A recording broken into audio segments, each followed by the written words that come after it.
So for people who don't know very much about you, for younger generations, describe how you've been described, which genres that you've worked with over the years. Well, you know, Sparks has always been doing music that's in its own little world, and you know, there's been just different periods when we had albums like "Come On to My House" that had the song "This Town Ain't Big Enough for Both of Us" that is sort of managed to linger in the British psyche for a long time.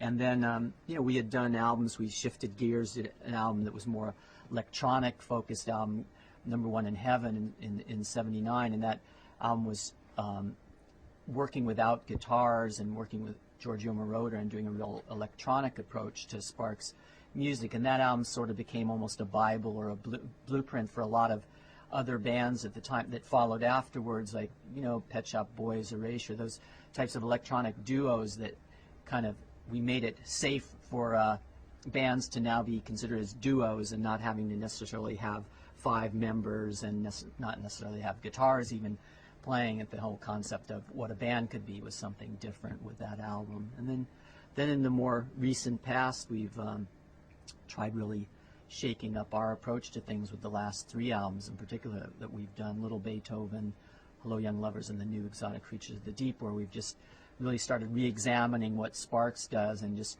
trying to do music that doesn't necessarily sound like a band that has a 21 album history, that doing music that we really think is really vibrant and modern, and even with the new album we're really passionate about it, and hoping that anyone that doesn't know Sparks, that if they were only to hear one album of the band, that we would be very happy for them to hear just the brand new album, because we really feel it represents what Sparks is all about, and in a really modern way.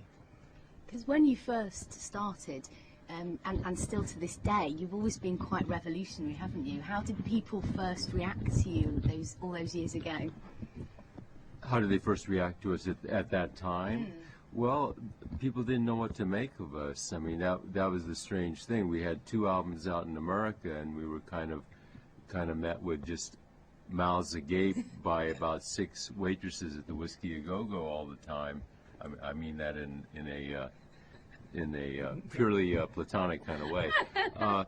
And so what that was the main reason that we decided to move to England with it just before we come on to my house. The reception for what we were doing there was so much more tremendous than what we had gotten in America, and we were doing the same thing. We felt it was just that we had to find people that really understood what we were doing, and in America that wasn't happening, and in Britain it was.